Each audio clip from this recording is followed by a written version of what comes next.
Welcome to In the Black, where we celebrate stories of transformation, resilience, and rising into the life you were meant to live. I'm your host, Araceli, and this space was created to amplify voices often overlooked. Women who've come through the fire with wisdom, strength, and heart. Whether you're here for healing, clarity, or just good conversation, you belong here. Let's get into it.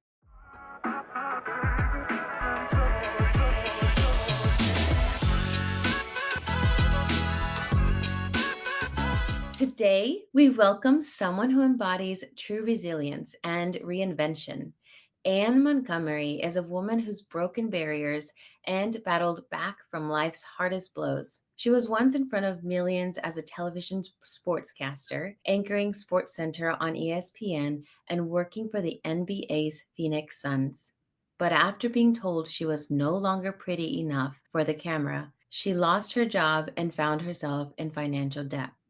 And even more painfully, she had already survived not one, but two abusive relationships. But that wasn't the end of her story.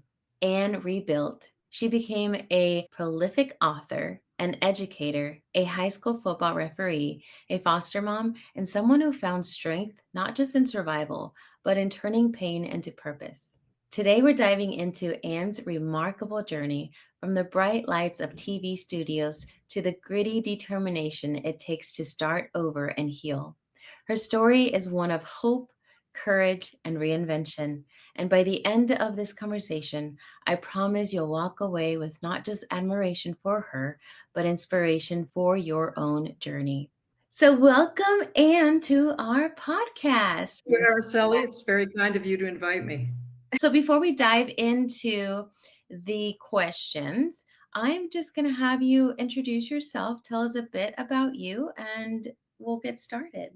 It's kind of a long, convoluted story. I've led a lot of lives, and the first, I wanted to be a sportscaster.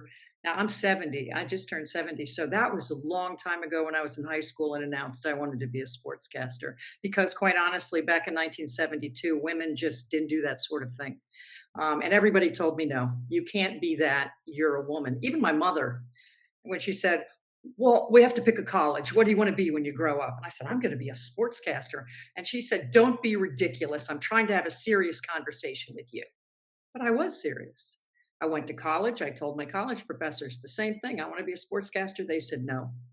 Yet my senior year, they said, oh, do you want to co-host this sports show on PBS that was part of my university? They would cover all the university sports. I went, great.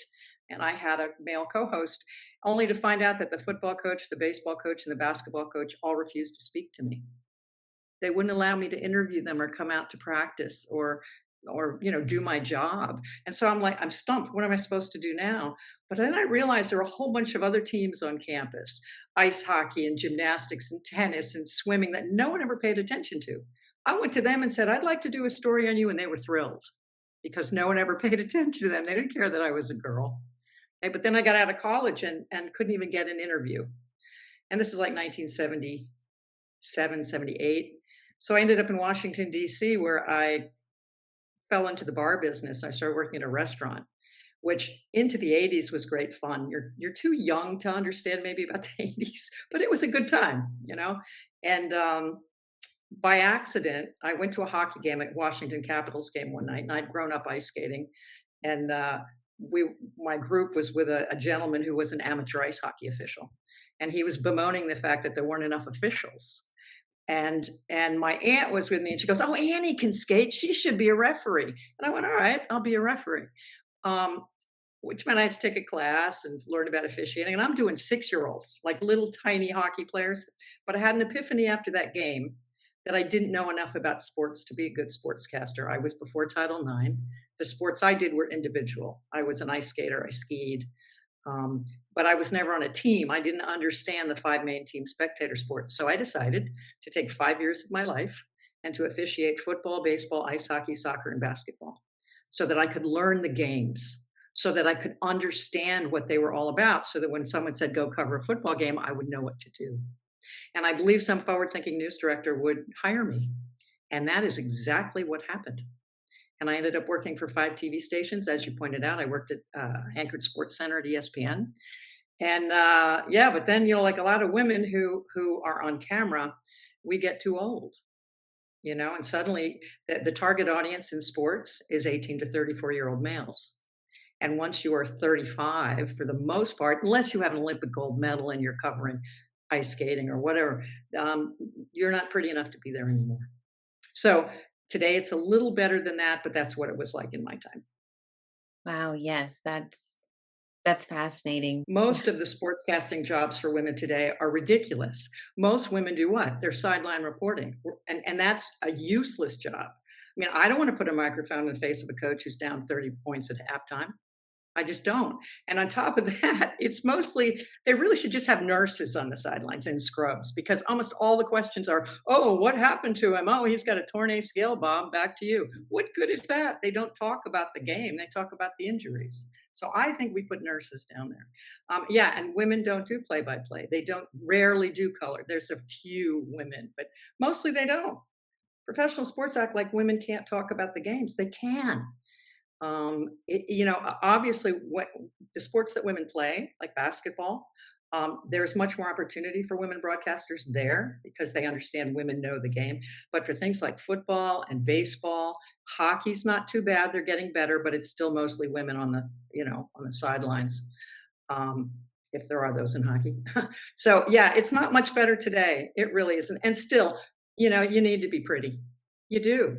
And it's sad, but that's the way it is. Most of the time I was on the air, it was about my hair. Even I tell my mother, I said, "Mom, did you see the show?" She goes, "I hated your hair. I hated." Or one woman called up and said, "I hate your eyebrows." I'm like, "Did you listen to anything I said?" So yeah, it's a hard business. I don't miss it at all. Yeah, that's I'd never even really paid attention to the women on the sidelines, but yeah, now it's like now that you're saying it, I'm like, "Oh, yeah." Booth. They call Like, it in the booth. They're up doing play-by-play or color.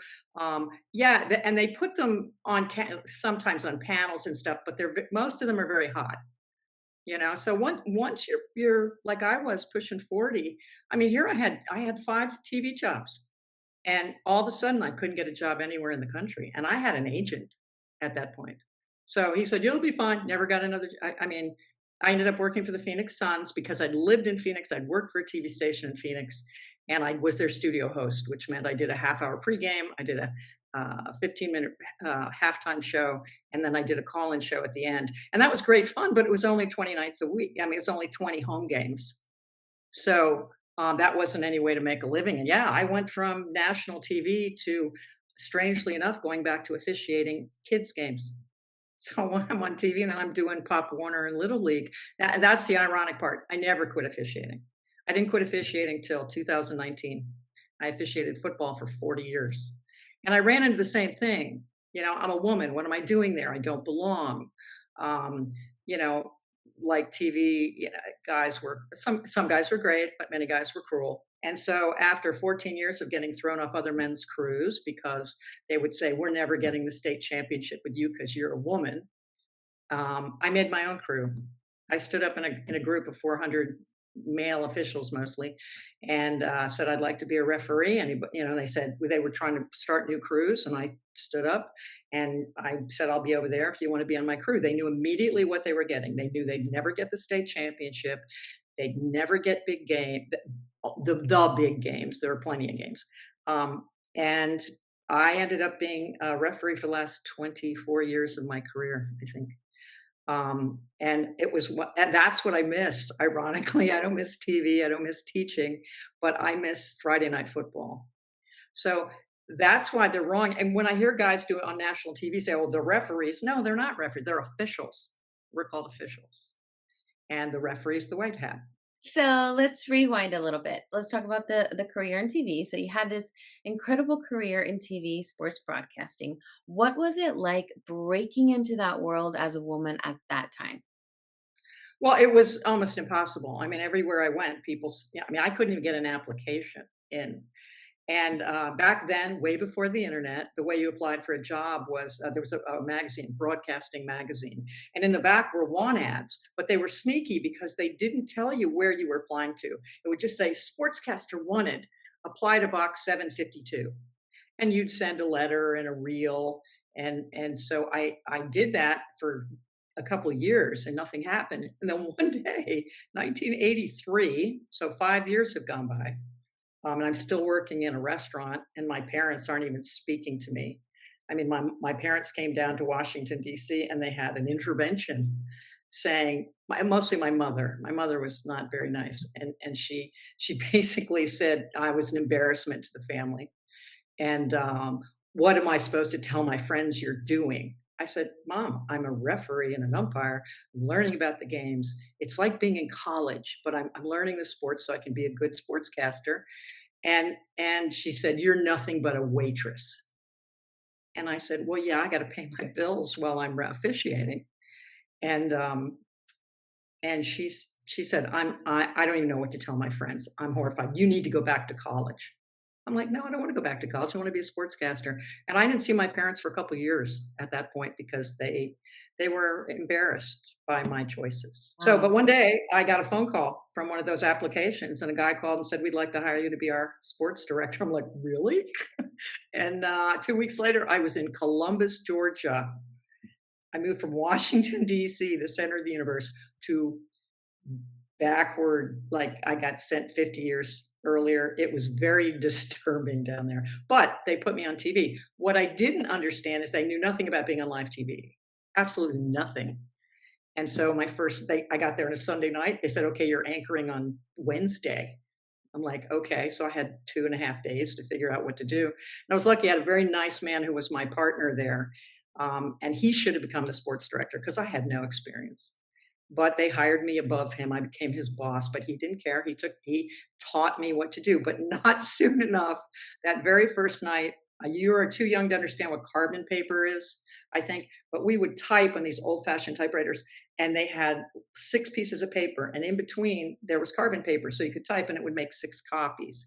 I really didn't understand what those copies were for. And it turns out you type on them. There was a line down the middle. No one explained the line down the middle of the page. So I wrote everything I thought I was going to say. And a woman came and collected the scripts. And that's the last I saw of them. Well, they welcomed me on the set. "Nice having you. First woman sportscaster in Columbus, Georgia." And I looked at the teleprompter, and all of my scripts were cut in half. So there were no full sentences anywhere. I also didn't understand that I should have had a copy in my hand. Nobody told me that either. So I'm looking at a teleprompter that I can't read. The director, what was supposed to happen is you tell the director on the left side of the page, Anne is on camera. Bring up the highlights, bring up the score. Anne's back on camera. That was all supposed to be on the left side. My scripts were all supposed to be on the right side. And I couldn't read any of them. It was about 3.5 minutes I was on the air. I don't remember any of it. I didn't know what I said. It was like being in a car wreck. The worst part was my mother's friend was in Atlanta in a hotel, turned the channel, there I was.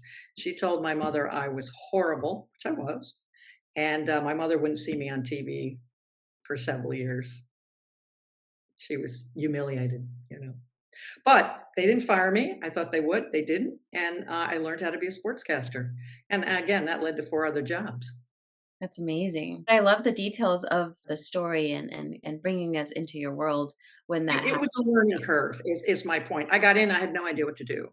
So, it wasn't like, "Yay, me, I'm here," because I didn't know how to do it. So, I jumped from, my world of officiating, and I'm a hell of a waitress, and I can make a great cocktail as a bartender, but I knew nothing about being on TV, nor had I watched TV all those years because I was working nights in the restaurant or calling ball games, and there I was. It was horrifying, quite honestly.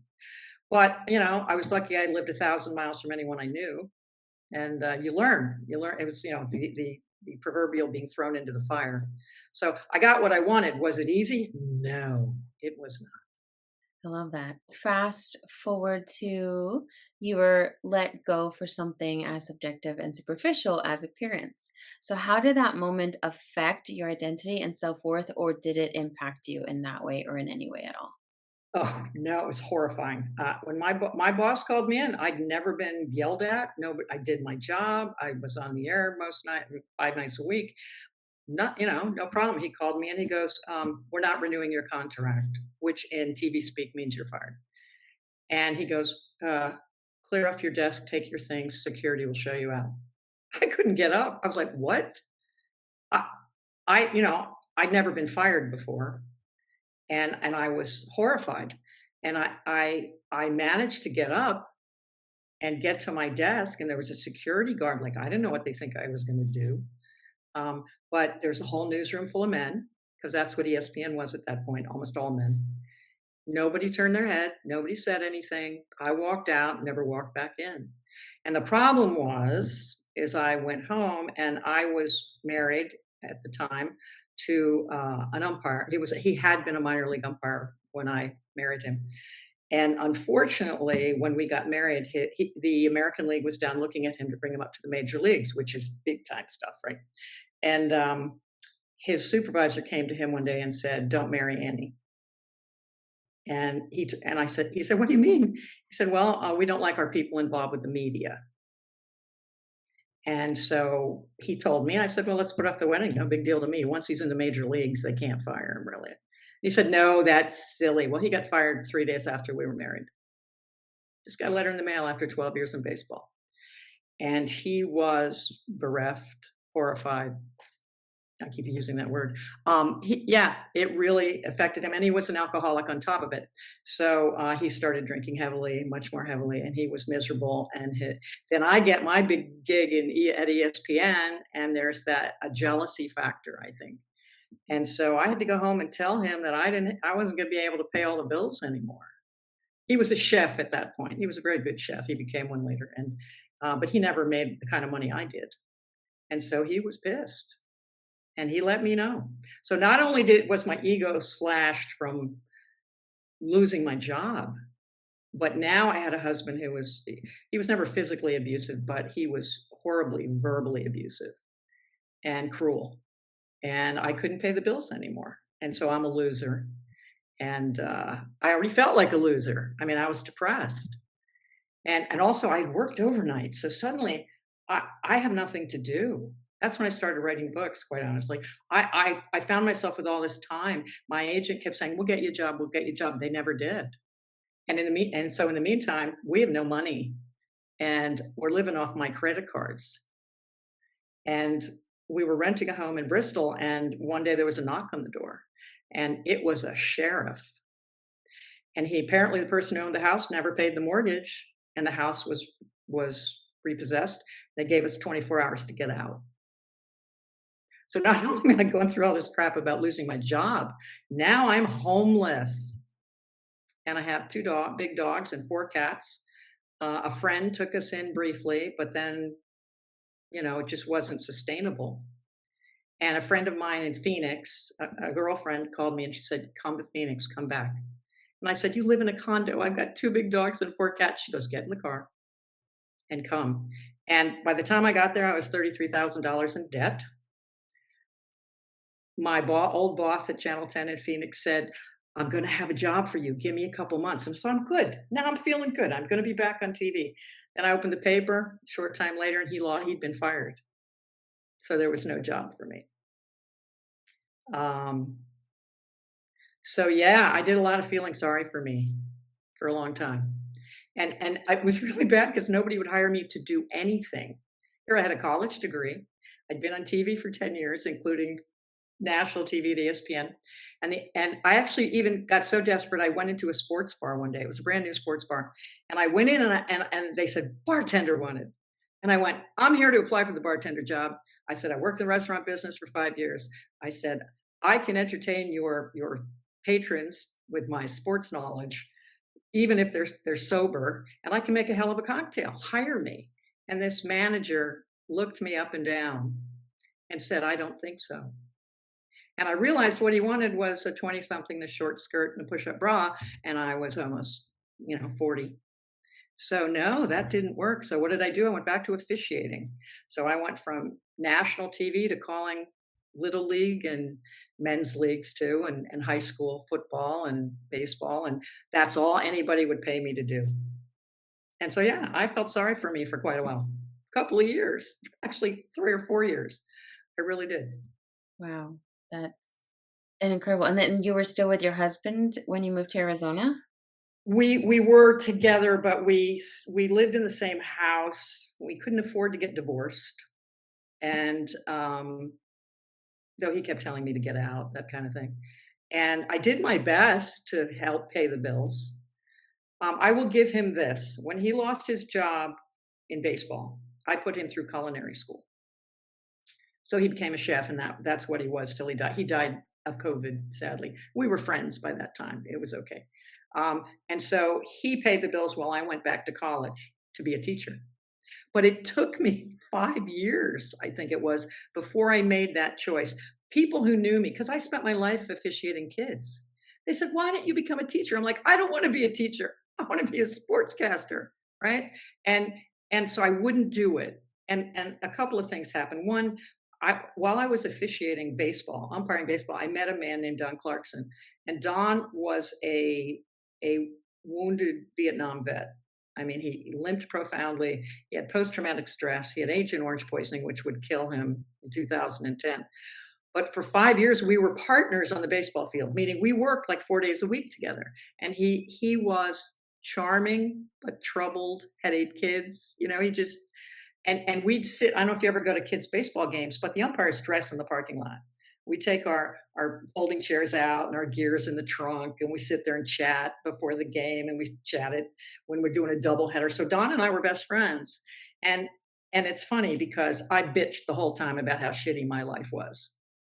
My husband's a drunk. I need a divorce. No one wants to put me on TV. Poor me.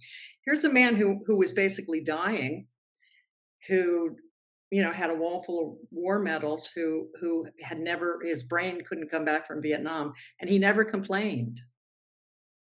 And slowly but surely I went, I'm a jerk.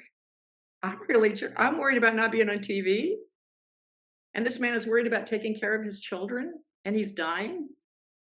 So I did a little bit of a turnaround there, going, I need to rethink things. So I did. I went back to college at 42 and got my teaching cert.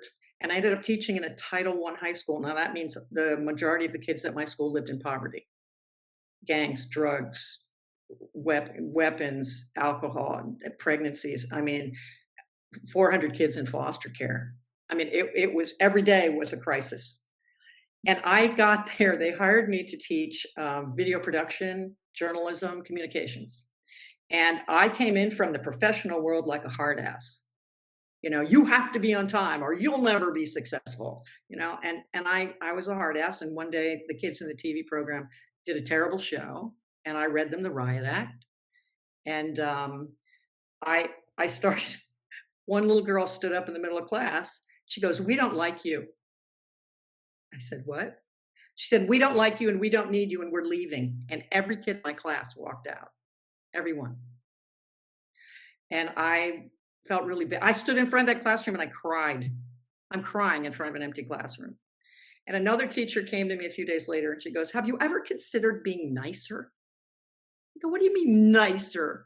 She said, "Yes, it might help if you're nicer." I said, "There's no nice in a newsroom. There's no nice on a football field. What do you mean nicer? I'm preparing them for life." She said, "You need to be nicer or it's not going to work." Well, I didn't really pay attention. I thought about it, but I didn't change. Then one day I dragged a kid outside because he was late. He was late every day. And I said, "If I was late on the TV set for 1 second, that light went on and I'm not in my chair, I'm fired. Do you understand that?" And the he's 14. He's looking at his shoes. He goes, "Miss Montgomery, I am so sorry." He said, "I slept on my uncle's couch last night and I don't understand the bus system. And I never know where I'm going to sleep every night. And I'm so sorry I'm late." And I froze. I went, "I'm talking to a 14-year-old homeless child." And that's when I changed. That's when I went, all this crap that I thought was important, not important at all. And do you think I ever bothered that kid about being late again? No. Did I still have high standards for my students? I did. But I learned to talk to each and every one of them about what might be going on in their lives that would preclude them from getting their homework done. If a child is hungry, Homework's not important. If a kid hasn't had a shower in 2 weeks, school is not important. So, yeah, I had to do a great deal of adjusting, and trying to and learning what was really important in life. So I thank Don for that, and I thank the kids that I taught. And yourself for being willing to for growth, you know? It took a long time. I kinda wish I'd changed a little sooner. I think I felt sorry for me for too long. I know we go through difficult things in life. We're allowed to feel bad about things, but I stretched it out a little too long. And, maybe if I hadn't had officiating to fall back on and to pay some of my bills, because they paid me to officiate. And in Arizona, you can officiate ball games all year round, football games, baseball games. But yeah, I waited too long. I wallowed a little too long in my own self-pity. Everything happens for a reason is what they say, right? So yeah, you've spoken about surviving 2 abusive relationships. What Oh, yeah, helped the first one I didn't tell you. Well, I don't know if you want me to tell you about that one, but only 2 in my life. But these things did color. Okay, so I dated an NFL player, was engaged to him for 5 years. Um, and when I met him, he was nice, but then they pumped him full of steroids as the easy, quick answer, and he became horribly abusive, um, and told me that he would rather see me dead than with another man, pulled a gun on me, um, and every time I tried to leave, he terrified me into staying. Got it when I got my second job in TV in Rochester, New York. He said, "You have to come home every weekend." He said, "But I am having people watch you." And then he would send me flowers every week at the station, not at home, at the station. That was branding me, telling everybody to stay away. So was pretty sure he was going to kill me at some point. And I guarantee it, only time in my life, him, and then I met my husband after that. Um, and I mention that because people look at me and go, "You? How are you in abusive relationships? You don't seem to be that kind of person that would just fold up." But I will say this: all the years I tried to get in TV, and my family, they were very cruel. And I was obese as a child. I was bullied, and so I think there was always that I'm not good enough. And both my ex husband and the man I dated said, "You're nothing," all the time. "You're nothing but a waitress, or you can't even keep a friggin' job." Right? And after a while, you start to believe that. Well, I know better now. I'm shocked that I believed those things back then. Because honestly, I never dated anybody like that before, nor have I since. Okay, but when you get beaten down, when life beats you down and you don't hit it head on, and I think my point is we need to control how we react to the way people treat us. I could have stood up to them. Oh, if I stood up to the first guy, I might be dead. I mean, he told me he could bury me in the yard and they'd never find my body. I believe him. But you can't physically stand up to them, maybe, but you can say, "I'm not going to let your words hurt me." And then I might not have been beaten down so far that it took me 5 years to get back on the horse, if you know what I mean. No, it's rough going through that. I myself went through a little bit of that struggle of being told not being good enough by my own mother. Oh, And, so no, I completely, it's, you grow up being brainwashed essentially, knowing and yeah. Yes. believing that. So then you have to spend so many years reversing that and relearning something that is so difficult because if your own person that birthed you says that, then that must be true. Yes, and my mother died last summer at 2 weeks shy of 99. She was as mean then as she was when I was a kid. I was When I was 65, I'm not the least bit overweight. She looked at me and said, "You have a belly there." I'm 65 years old. I said, "Mom, what am I supposed to look like?" Okay. She made me be in Lane Bryant's fashion shows, which were plus size for women, when she was horrified that I ended up wearing dress size 16 in fifth grade. And she yelled at the woman bringing in the dresses, going, "That's not possible. She's only 10," or whatever I was. And she would think people were staring at me in the streets because there weren't a lot of heavy people back then. And she'd yell at them. She'd say, "It's not my fault. I feed her fish and salad with no dressing. It's not my fault. She's fat." And I would stand there and go, "Hmm, I'm I'm fat. I'm not deaf." The irony is that by high school, I was no longer fat. I was in all the plays. I was popular. So all that had stopped, but she never let it go. She really did. And I think when she was about 95, she read one of my books. And in the back is my biography, and worked for 5 TV stations, wrote 6 novels. But she looks at me, she goes, "Well, you've done a lot of things, haven't you?" I'm like, "Where the hell have you been, mom?" So yeah, when the person that's supposed to have your back doesn't, that's hard. And I really do believe that I never would have subjected myself to my ex-fiance and my ex-husband, um, had I not been treated that way, had I been raised in a healthy family. So yeah, yeah. So we have to adjust. And as a teacher, I dealt with a lot of young girls who were in bad situations like this. I said, we have to filter out the negativity that's coming at us and say, I'm not going to accept that. I'm not going to accept what you say because I'm better than that. But it's hard to do. It's hard to do. Absolutely. So then we'll move into being in debt and losing your career could have been a rock bottom. What was the Oh, first well, you kind of already answered that too, because what was the first step you took to rebuild your life? You went into empiring. Is there anything more that you wanted to add to that? well, I because my husband was such a horrible person with money. He was out spending $1,000 a week in bars, buying drinks for everybody. You know, I dragged him to consumer credit counseling, and we paid back every penny of debt.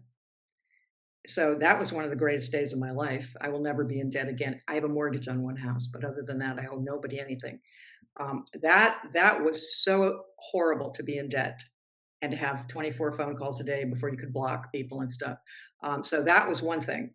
And once I was out of debt, that was like fabulous. And then, when I got my job teaching, I didn't want to be a teacher. I thought, oh, I'll just go back to TV at some point. I ended up teaching in that school for 20 years.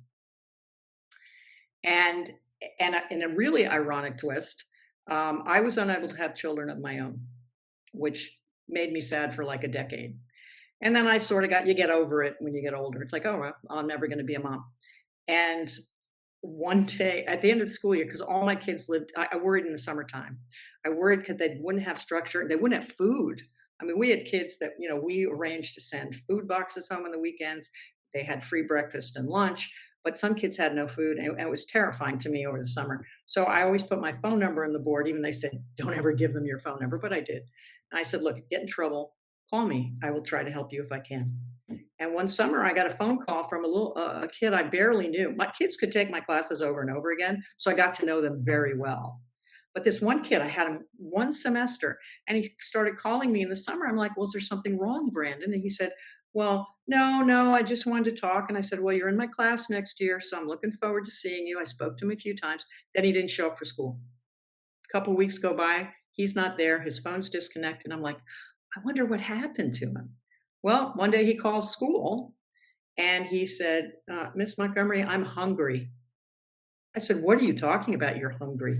He said, well, I'm in foster care now, and they lock up all the food in the morning, and they haven't gotten the paperwork at my new school. And so they won't feed me lunch, and I'm really hungry.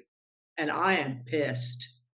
Luckily, there were no students in my classroom because I start swearing. I said, I'll talk to you. Hold on. I'll get back to you.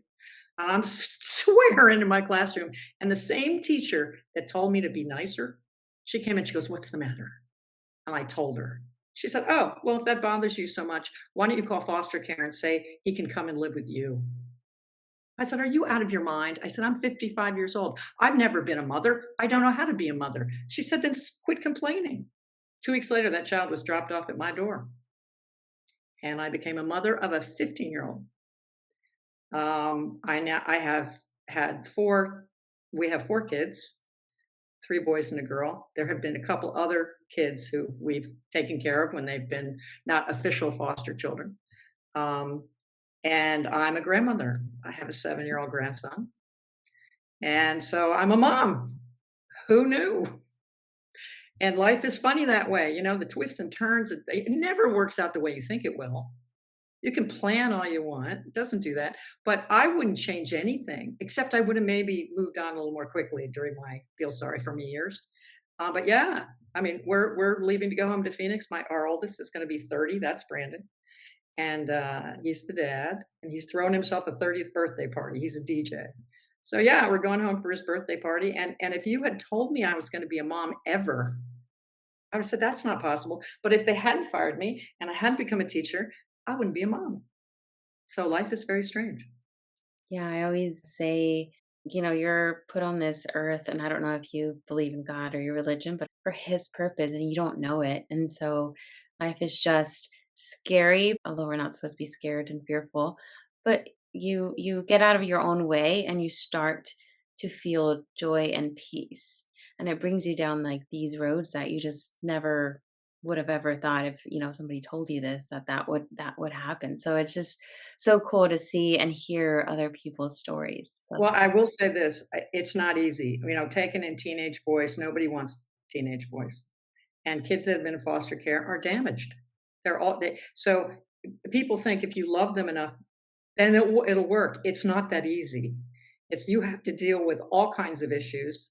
And we always make fun of my oldest son, especially in front of his son, about what a bad teenager he was. Because they come and they're sad. They've been ripped away from their families for whatever terrible things they went through, and they went through terrible things. I was raised in a middle class family. My mother was cruel, fine, but they paid for me to go to college. They paid for me to study in Europe. I went to camp. I took music lessons. I had a lot of things. I just didn't have a mother who was kind. These kids had nightmarish lives, and they're all doing fine. They are. But I'm just saying I wish more people would look into foster care. It's hard. They all want babies, but there are a lot of kids out there. And looking back, I feel good about it. I feel good about the kids and the opportunity I had. And again, had not my life not gone the way it did, I would not be a mom or a grandmother. Yeah, my husband and I always speak about family is who you invite in that in your space. It's not necessarily the bloodline, the relative. So Exactly. I couldn't agree more. And all of my kids, whether the four kids we call our children, or there's two or three others that have come through our home that were over 18 but needed a place to land and try to get their bearings and move on in life. There have been about 8 of them now. If I hadn't been a teacher, I mean, they were all my students. 6 were my students. 2 were other friends of our kids. So yeah, I mean, they were, I just got to a point where my partner and I lived 8 doors apart because he had a mother with dementia who lived in his house. So we didn't live in the same house, and I lived in a house with 4 bedrooms. So when I was first bringing Brandon home, I went, "How can I say no? I have a house with 3 empty bedrooms." So all I'm saying is life happens. We can't control it, and we need to find ways to make ourselves useful in it. And in my world, I'm not religious, but I think that the whole idea is if you can help people, you do. If you can do it, you do. You help people and you be kind and treat people the way you want to be treated. Is that my religion? Maybe I don't know, but yeah. And don't despair when things don't go the way you want. They're twists and turns. Take them. See what happens. absolutely, yes. So let's talk about your novel. So you've written several novels. What role did writing play in your healing and reinvention?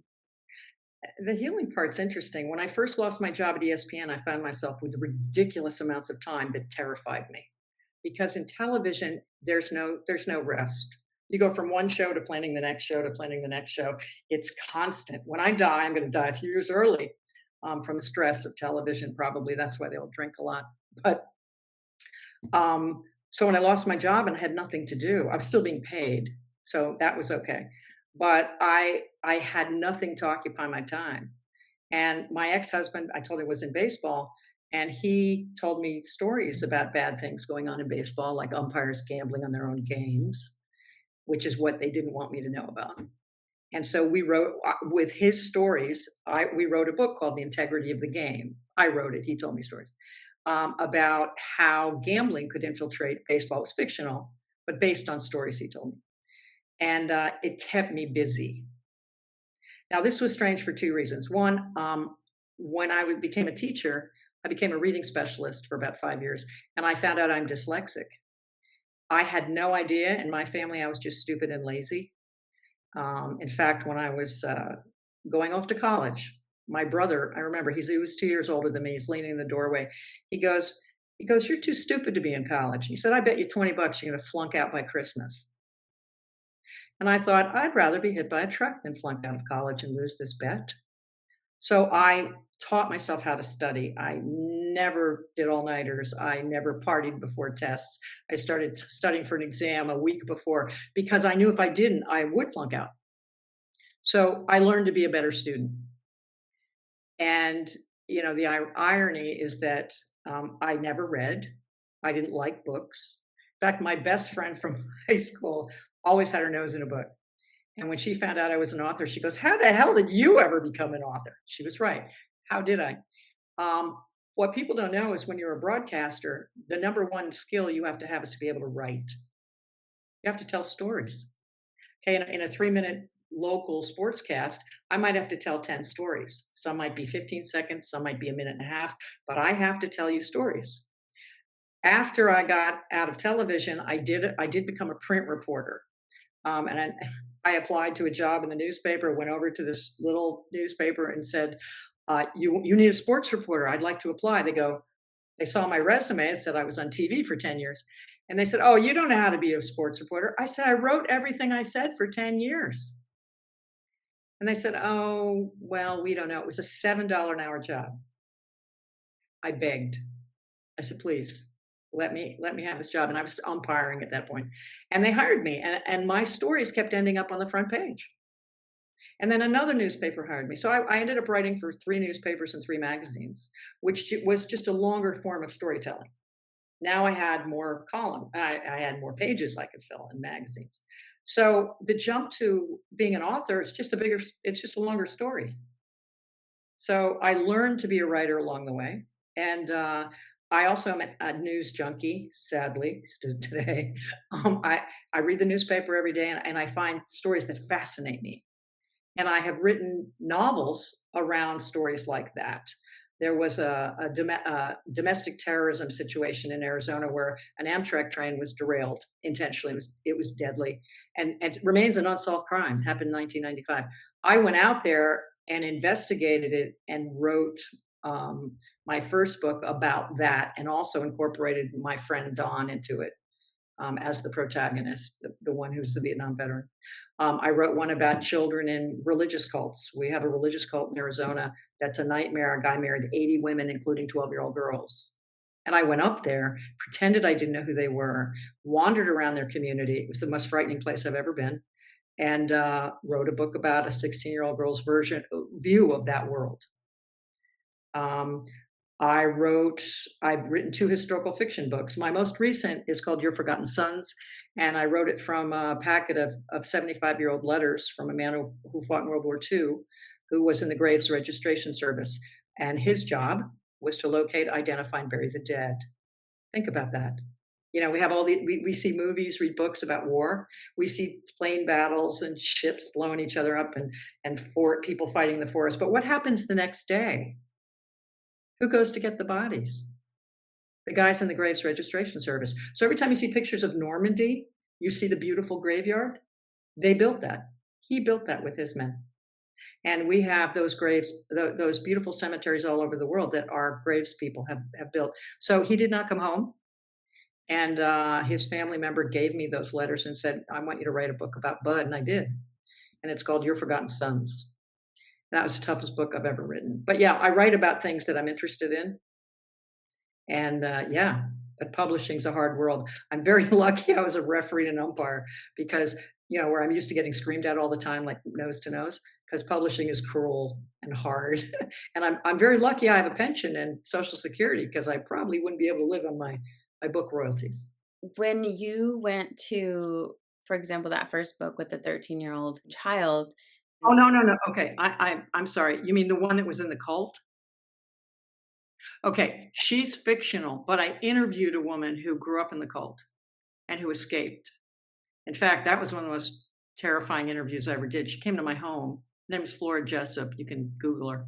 She escaped at 15. The police brought her back because the police are all part of the cult.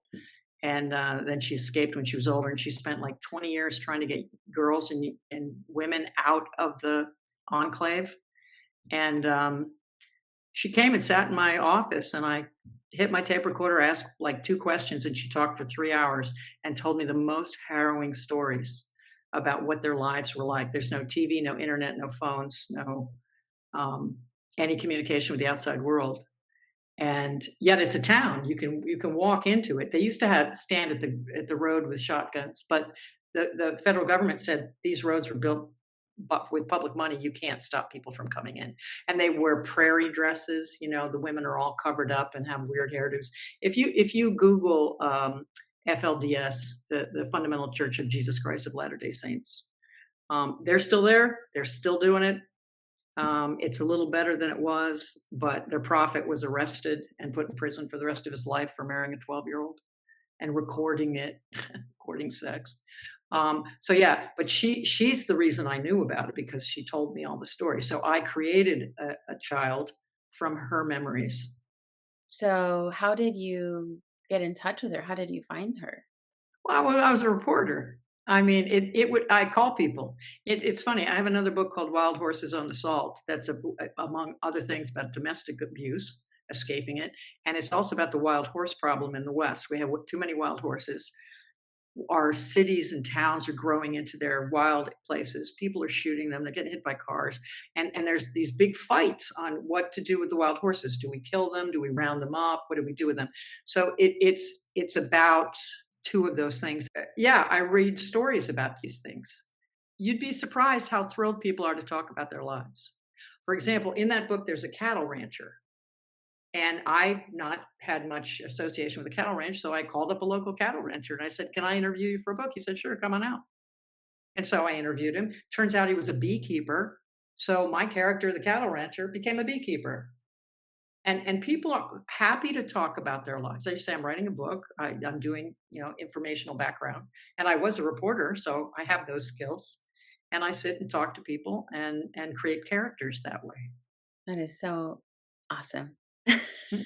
Yeah, I love that part. That the research part really is a lot of fun. I enjoy that. So, you lived so many lives in one lifetime. What's the common thread that's carried you through all of these identities? Comment. There's probably more than one. I'm thinking curiosity. I think, for example, when we decide we want to be something and we focus so intently on that one thing. And I think of athletes like this, that guy, I want to play in the NFL. I'm going to do this.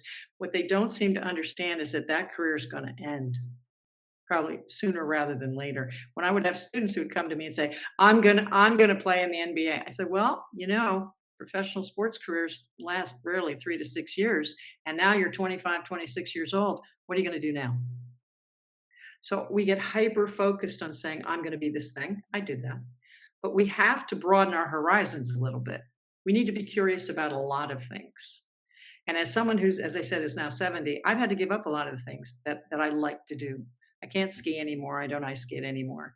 The only thing left to me is scuba diving because you remember when they told us sports were good for us? They lied because everything's been MRI'd, operated on, broken. So I think we have to find other interests early. You can't go and retire and go, oh, now I'm going to do new things. No, you have to start do all kinds of different things your whole life. And I think that curiosity, maybe I'll play the guitar, maybe I'll learn to scuba dive, which I went back to doing 20 years ago. We need that because these things as we get older are going to go away. Or maybe that job we love, like in my case, is going to go away. So I need something else to inspire me. I think we need to be inspired. And when we sit around and scroll on our phones, there's nothing very inspiring there. We need to get up and go out and do things and meet people and find new things we love to do. Because, as we get older, we change. And if you don't have that curiosity, I think life can be very dull and sad. So I'm rarely bored. I'm curious about a lot of things still. And I think that might be a key somehow. You continuing to do your research and storytelling, that, you can continue hopefully for a long time. Well, I blog every week, so I get to write a column every week, and that's kind of fun. As far as books, I've got 6 published books, traditionally published. I didn't, they paid for them. I didn't. I have another one in a drawer, but I mean, the Your Forgotten Sons, the most recent book, that was 5 years of my life from inception to a year of after it was published. It was published a year ago right now. Um, it's a lot of work. I don't know if I'm going to write more books. I need something to inspire me. I don't have a story that inspires me right now. But again, I write articles every week, so that's and I enjoy that. I do. That's awesome. For anyone listening right now who feels broken, stuck, or unseen, what would you say to them? What's your message of hope? Um, take no as a gift.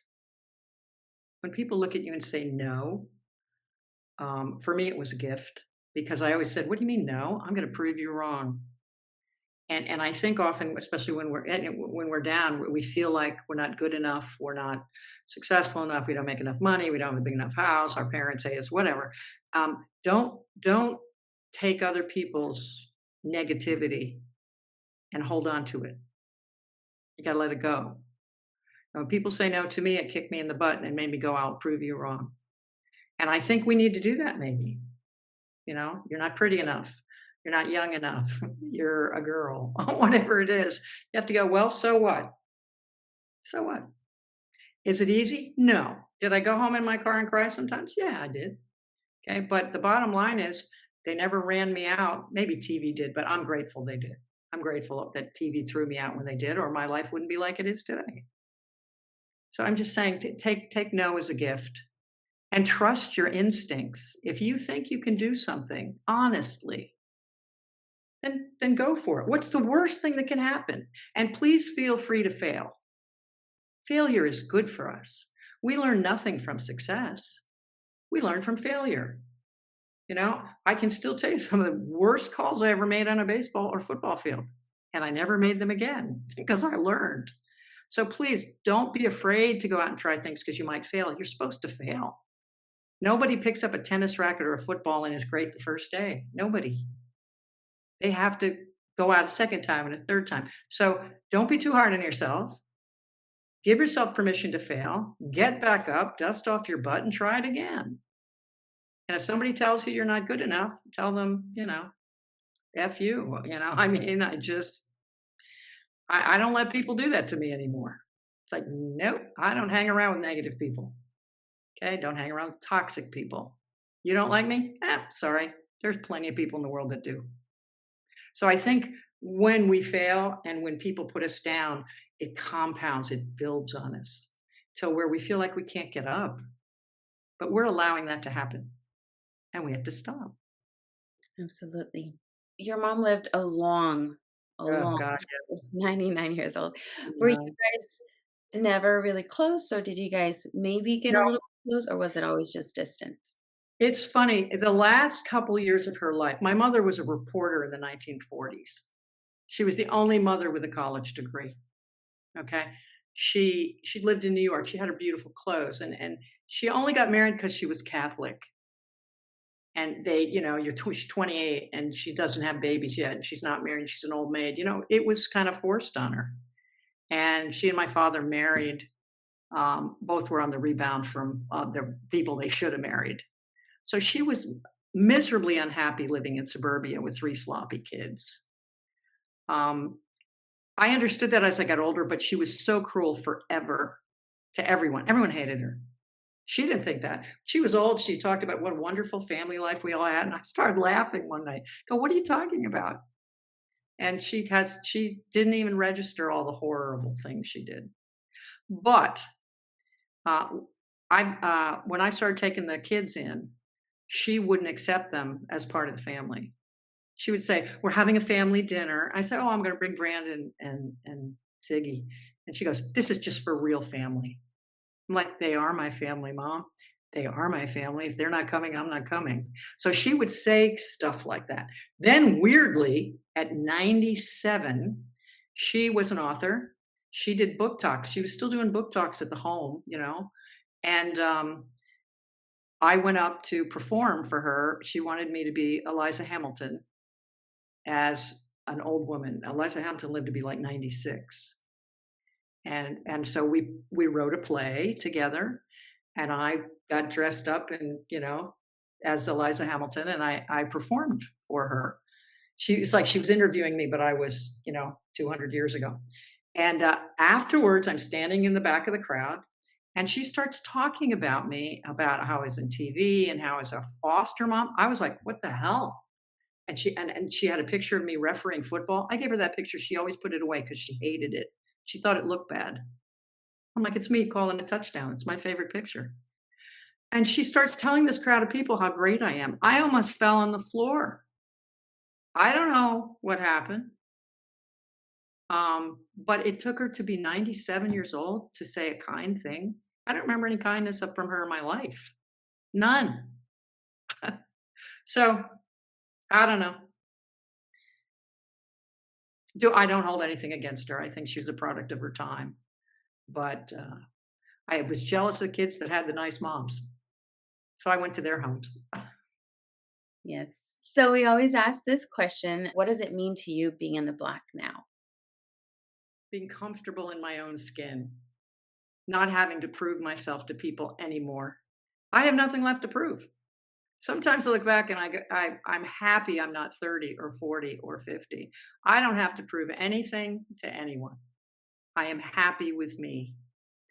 And it's sad that maybe it took me a long time to get here, but maybe that's the point. Maybe we have to work our way through. And I remember my students, they'd say, "You're just mad because you're not a teenager and you want to be young like us." I'm like, "Oh no, no, no, no, no one wants to be a teenager again." But the 20s are tough. Everybody expects you to suddenly know where you're going and know what you're doing and be successful. The 30s, you're like, "Oh my God, I have to have a family and children because that's what's next." 40s, you're like trying to put money in the bank. 50s, you start to feel a little better. 60s. Now, you do start to fall apart after a while physically, but really, I'm happy with where I've been. I would change pretty much nothing, except that I wasn't nice to some people over the course of my life because I was too busy dealing with me. So I apologize to people that I harmed 40 years ago. So I'm sorry, I was just selfish, and they've all been very kind about it. But yeah, I wish I'd been nicer sooner. But other than that, I regret nothing. Love that. And lastly, where can our listeners find you? Yes, I have a website, AnneMontgomeryWriter.com. That's Anne with an E. And I blog there. My podcasts are there. All my books are there. Please feel free to contact me. Love to talk to people. Awesome. Is there anything else that you would like to share with our audience? Go forth, be strong, and be as positive as you can. And if you're around negative people, leave them. Go leave them. Thank you for being here. If something you heard today moved you, share it with someone you love. And don't forget to subscribe so you never miss an episode. You can follow me on Instagram at In the Black Passion Project for more behind the scenes and guest spotlights. And remember, no matter where you've been, you're not behind. You're becoming. Stay in the black.